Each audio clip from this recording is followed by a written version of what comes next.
Je veux parler d'une activité mobile qui est un service public et qui a une importance partout, et en particulier en Amérique latine, et qui est l'éducation. Et ça s'inscrit dans un continent qui est très étendu, avec une géographie qui a des exemples assez remotes, avec des réseaux de villes difficiles à connecter, et où la mobilité a une importance toute particulière. Un premier exemple est de l'éducation, la mobilité de l'éducation en allant où les gens sont. Et pour illustrer ça, on a deux exemples en Colombie et aussi au Brésil.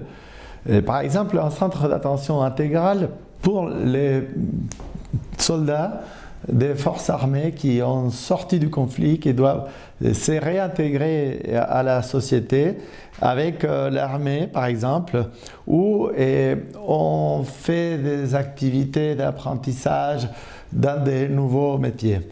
Et dans ces cas-là, chaque salle de classe est un véhicule adapté. Et on peut aussi parler de la confection, de la maroquinerie et de la cuisine.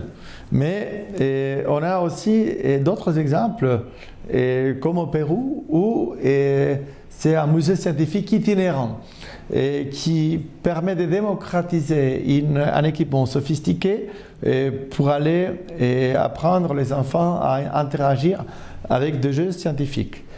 Mais on a aussi, comme on le voit aussi au Pérou, une salle mobile pour l'apprentissage de l'éducation sur la sécurité routière, où le temps de déplacement est un temps dont on profite pour l'apprentissage, mais avec un environnement qui est beaucoup plus stimulant qu'une salle de classe traditionnelle.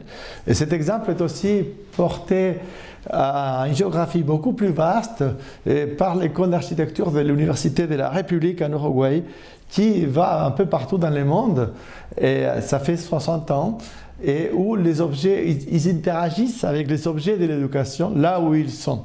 Et ça permet d'avoir une stimulation, un procès pédagogique beaucoup plus intéressant. Quelles leçons peut-on tirer de cette évolution pour demain? Évidemment, la technologie est un support très important. L'éducation est un enjeu fondamental pour l'avenir, mais ça peut être lié à l'autonomie croissante des véhicules, mais ça s'associe aussi à l'autonomie croissante des individus.